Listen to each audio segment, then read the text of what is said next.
السلام علیکم ورحمۃ اللہ وبرکاتہ۔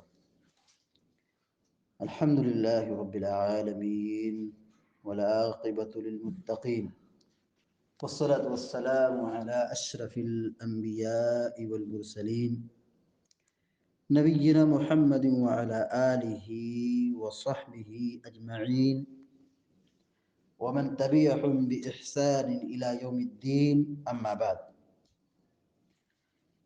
فعن أبي هريرة رضي الله تعالى عنه عن النبي صلى الله عليه وسلم قال: أسرعوا بالجنازة فإن تك صالحة فخير تقدمونها وإن يك سوى ذلك فشر تضعونه عن رقابكم، رواه البخاری۔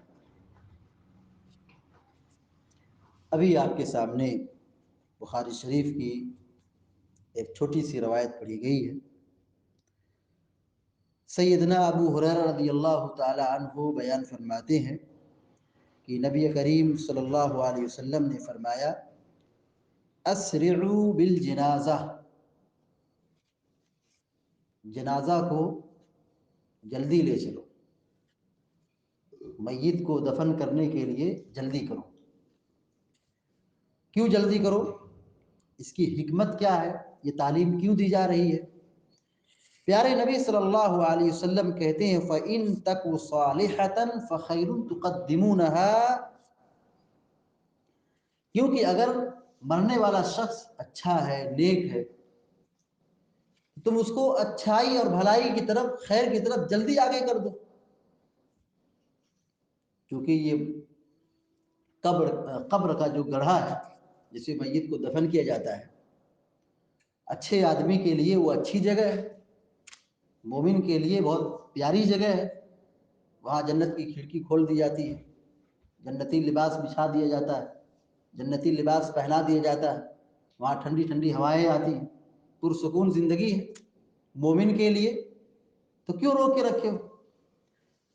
وَإِن يَكُ سِوَى ذَلِكَ، اور اگر مرنے والا اچھا نہیں ہے، مرنے والا اچھا نہیں ہے، برا ہے، کہا فَشَرٌ تَضْعُونَهُ عَنْ رِقَابِكُمْ،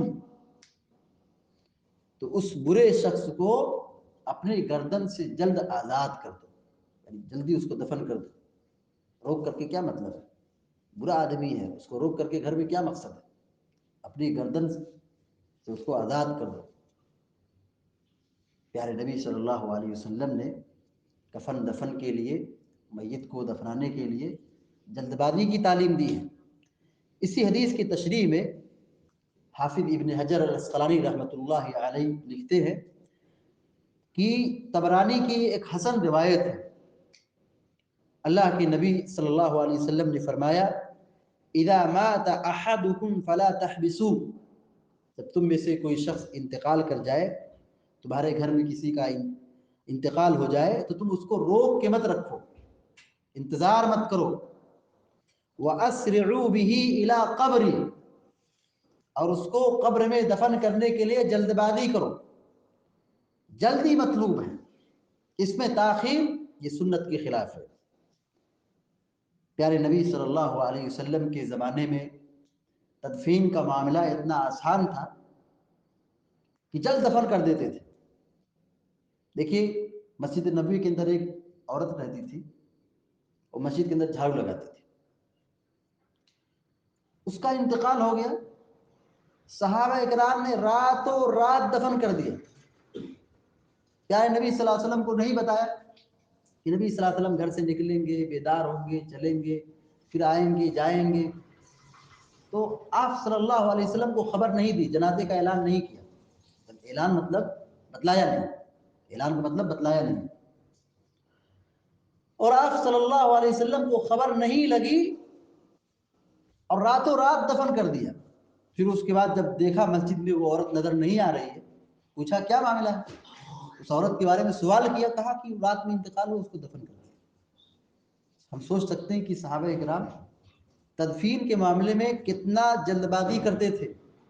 جلد بازی یہی مطلوب ہے، اور میت اگر اچھی ہے تو اس کی بھی یہی پکار ہے۔ مرنے والا اگر اچھا ہے وہ بھی کہتا ہے کہ جلدی لے جاؤ، جلدی دفن کرو۔ بخاری شریف کی روایت ہے، پیارے نبی صلی اللہ علیہ وسلم فرماتے ہیں کہ اذا وضعت الجنازہ جنازہ واحتملها الرجال على اعناقهم، جب میت کو تیار کر دیا گیا اور چارپائی پر اس کو رکھ دیا گیا اور مرد لوگ اس کو اٹھا کر کے اپنی گردنوں پر لے کے چلتے، فَإِنْ كَانَتْ صَالِحَةً قَالَتْ قَدِّمُونِي، مردہ اگر اچھا ہے تو خود کہتا ہے کہ جلدی لے چلو، جلدی لے چلو، جلدی کرو، جلدی کرو۔ اسے علماء نے یہ کہا ہے کہ جب میت کو اٹھایا جائے، کندھے پہ رکھا جائے، تو سست رفتار میں نہیں چلنا ہے، تیز چلنا ہے۔ اور تیز کا مطلب یہ بھی نہیں کہ چلے تو گر جائے، ایسی چال ہو کہ سست رفتار نہ کہلائے۔ اور یہاں عام تو کلچر ہے، ہر جگہ کا یہی ماحول ہے، بالکل سست رفتار کے ساتھ جنازے کو لے کے چلتے، یہ سنت نہیں۔ سنت یہ ہے کہ میت کو جب کندھا دیا جائے تو چلنے میں تیزی کیا جائے۔ اور ہم سمجھتے ہیں کہ چلنے میں تیزی کا مطلب کیا ہے، وہ مطلب نہیں کہ چلے تو گرے اور خود بھی ہلاک ہو اور میت کو بھی تکلیف پہنچائے، یہ مقصد نہیں ہے۔ مقصد یہ ہے کہ تیز چلے۔ پیارے نبی صلی اللہ علیہ وسلم کہتے ہیں کہ جب میت کو اٹھایا جاتا ہے، میت اگر اچھی ہے، نیک ہے، تو وہ خود کہتی ہے کہ جلدی لے چلو، جلدی لے چلو۔ اور اگر میت بری ہے، کہا وَإِن كَانَتْ غَيْرَ صَالِحَةٍ قَالَتْ يَا وَيْلَهَا أَيْنَ يَذْهَبُونَ بِهَا، میت اگر اچھی نہیں ہے، مرنے والا اچھا نہیں، نیک نہیں ہے، برا ہے، فاسق فاجر گنہگار ہے، ظالم ہے، تو وہ چیختا ہے، چلاتا ہے کہ تم کہاں لے کے چل رہے ہو۔ کہا یسمع صوتها کل شیء الا الانسان، اس کی آواز کو ساری مخلوق سنتی ہے سوائے انسان کے۔ اور بعض روایتوں میں یہ بھی کہا کہ جنات کے، انسان اور جنات دونوں کے علاوہ ساری مخلوق سنتی ہے۔ وَلَوْ سَمِعُوا صَعِقَ، بخاری کی یہ روایت ہے، کہا اگر انسان سن لے، انسان اگر اس آواز کو سن لے تو بے ہوش ہو جائے گا، بے ہوش ہو جائے گا، غشی طاری ہو جائے گا۔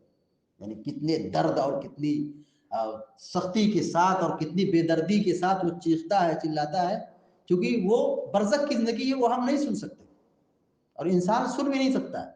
انسان کے علاوہ ساری مخلوق سنتی، چونکہ وہ مکلف نہیں، کیونکہ وہ مکلف نہیں، ان کے لیے جزا اور سزا نہیں، ان کے لیے آخرت میں حساب کتاب نہیں، وہ سنتے ہیں۔ لیکن انسان اگر سن جائے، انسان سن لے، تو اس کی آواز کو سن کر وہ بے ہوش ہو جائے گا۔ اس سے یہ سبق ملتا ہے کہ عذاب قبر برحق ہے، قبر کا عذاب ہوتا ہے۔ اللہ کے نبی صلی اللہ علیہ وسلم کی یہی تعلیم ہے کہ میت کو جلد دفن کیا جائے، تاخیر نہ کی جائے۔ اور آج اس معاملے میں خاص طور سے اکثر جگہوں پر اس معاملے میں سنت کی خلاف ورزی پائی جاتی ہے۔ بلا وجہ میت کو روک کے رکھیں، کیا مقصد ہے؟ کوئی باہر سے آ رہا ہے، کوئی کہاں سے آ رہا ہے، کوئی کہاں سے آ رہا ہے، ٹھیک ہے، اچھی بات ہے، آئے آنے والے کو کون روک سکتا ہے؟ لیکن یہاں پر نبوی تعلیم ہمیشہ یاد رکھنا چاہیے کہ روکنے میں کوئی فائدہ نہیں، روک کر رکھنے میں کوئی بھی فائدہ نہیں۔ جب تک میت گھر پر رہے گی، تدفین کا معاملہ پورا نہیں ہوگا، گھر میں رونا دھونا چلانا اور مصیبت غم میں ہر سیکنڈ کے بعد اضافہ ہوتے ہی جائے گا۔ اور روک کر کے کوئی مطلب نہیں، کب تک روکیں گے، کتنا روکیں گے؟ آخر کار دفن کرنا ہی کرنا ہے، اس کے علاوہ تو کوئی چارہ کار ہے ہی نہیں، دفن تو کرنا ہی کرنا ہے، روک کر کے کوئی مقصد نہیں۔ لہذا اس میں ہمارے لیے سب سے بڑی نصیحت یہی ہے کہ نبوی تعلیم کو ہم اپنے سامنے رکھیں۔ پیارے نبی صلی اللہ علیہ وسلم نے تدفین میں جلد بازی کا حکم دیا ہے، تو بلا وجہ تاخیر کرنے سے بچیں۔ اللہ تعالی ہم سب کو، آپ سب کو نیک عمل کی توفیق عطا فرمائے اور سنت کی روشنی میں ہم سب کو زندگی گزارنے کی سعادت نصیب فرمائے، آمین یا رب العالمین۔ اقول قولی ھذا واستغفر اللہ لی ولکم ولسائر المسلمین فاستغفروه انه الغفور الرحیم، وصلی اللہ علی نبینا محمد وسلم تسلیما کثیرا، والسلام علیکم ورحمۃ اللہ۔